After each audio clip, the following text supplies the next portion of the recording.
कल्याणमध्ये बेपत्ता नगरसेवकांचे पोस्टर्स लावण्याच्या प्रकरणातून एक मोठी आणि धक्कादायक बातमी समोर येते। कल्याण पूर्वेमध्ये ठाकरे गटाचे बेपत्ता नगरसेवक मधुर म्हात्रे आणि कीर्ती ढोणे यांच्या विरोधात ठाकरे गटांनी कोळसेवाडी परिसरामध्ये जागोजागी पोस्टर्स लावले होते।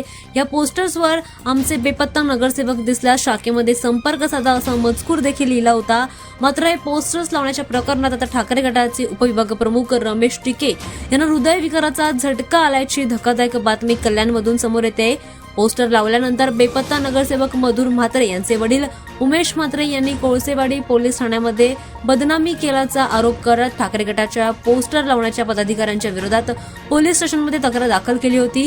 तक्रार दाखल झाल्यानंतर पोलीस ठाकरे गटाच्या पदाधिकाऱ्यांना वारंवार फोन करत असून पोलिसांनी दबाव टाकल्यामुळे टिके यांनी जीव गमावल्याचा आरोप ठाकरे गटाने केलाय। या प्रकरणात आता ठाकरे गटाचे जिल्हा प्रमुख शरद पाटील, युवा अध्यक्ष नीरज कुमार आणि इतर पदाधिकाऱ्यांनी संबंधित नगरसेवक मधुर म्हात्रे यांचे वडील उमेश म्हात्रे आणि प्रशासनाविरोधात गुन्हा दाखल करावा अशी मागणी देखील केली। हरवलेले नगरसेवक शोधण्याच्या चांगल्या हेतूने आम्ही पोस्टर लावले होते असा दावा ठाकरे गटाने केला। यानंतर आता राजकारणात एक वेगळी चर्चा सुरू आहे। राजकीय वातावरण तापल्याचं पाहायला मिळतंय।